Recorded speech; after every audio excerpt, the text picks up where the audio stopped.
Alexander is dead, the god-king lies cold, and with his final breath, the world fractures.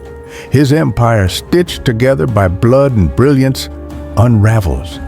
The dream that spanned from Greece to the Indus lies in pieces. His generals, once brothers in arms, circle like wolves, carving at the carcass of conquest, and to Ptolemy, friend, strategist, soldier, falls Egypt, a jewel of ancient power, a kingdom older than memory itself. But Ptolemy is not Pharaoh by birth. He is not son of the Nile. He is Greek. And Egypt knows the difference. It watches. It waits to see if this foreign hand can grasp the scepter of gods or be burned by it. From these tangled roots, from generations of ambition and pretense, rises Cleopatra VII, not a puppet, not a prize, a force. She speaks not only the language of her ancestors, but of her people: Greek, Egyptian, Latin, Aramaic. The tongues of empire flow from her lips like silk. In her gaze, the glow of libraries, the twist of labyrinths, the crackle of lightning. She inherits a throne wrapped in gold and debt, a court of vipers. Beyond her palace walls, Rome watches, hungering. But Cleopatra does not tremble. She learns, she listens, she waits. More than beauty, more than a crown, Cleopatra is a storm-given shape, priestess of Isis reborn, philosopher upon a throne of schemers, serpent coiled, ready to strike. And under her rule, Egypt breathes again.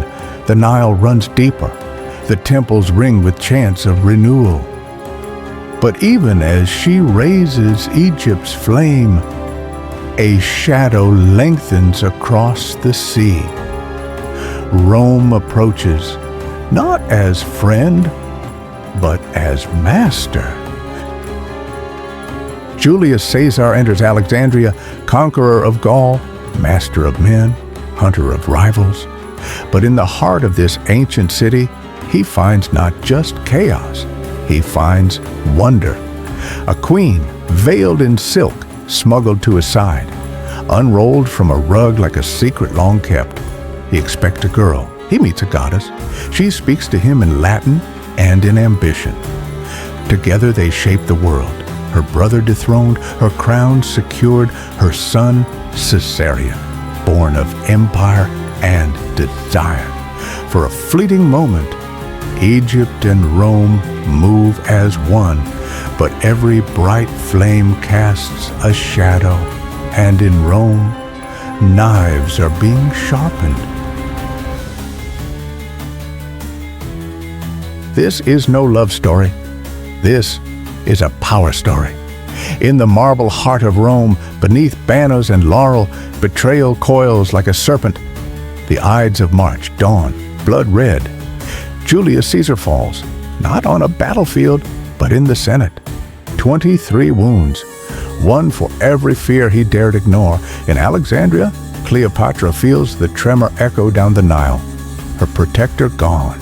Her son, fatherless in a world of wolves. But the queen does not mourn long. She sees the storm forming. Octavian, Caesar's heir, brilliant and cold. And Mark Antony, Caesar's fiercest ally. 2 Roman wolves, 1 crown, and a queen who still dares to rule. When Cleopatra meets Mark Antony, even the gods look away. She sails to him not as a queen, but as a goddess, gold gleaming on her skin, incense trailing behind her barge like breath of divinity. The Lion of Rome beholds not merely beauty, but presence. What begins as alliance ignites into legend. Together, they rule the East. Together, they dream of a world remade, but in Rome, Octavian waits. Behind every love that burns too bright, a shadow sharpens its blade.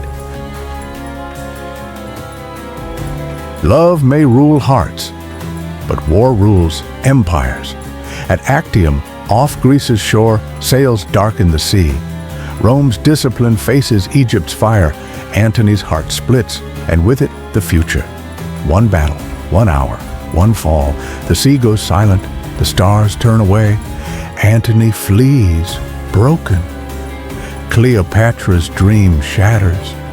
Octavian marches, and the gods fall silent.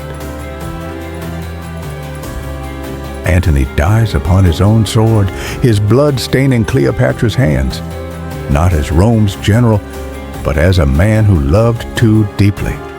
The queen remains, alone, encircled, but defiant to the last. She will not be paraded through Roman streets, a trophy of conquest. Number, she chooses her end. And with her final breath, the age of pharaohs ends. 3,000 years of divine rule, gone in a whisper. Octavian claims Alexandria, but what he finds is ash, a throne room empty, a serpent in history's shadow. Egypt becomes Rome's jewel, but no longer its equal.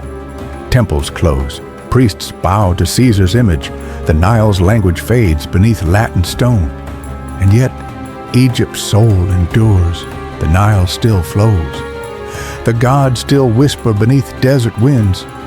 The sun sets on empire, but rises in legend. For Egypt is not just a place, it is eternity carved in stone, water, and sky.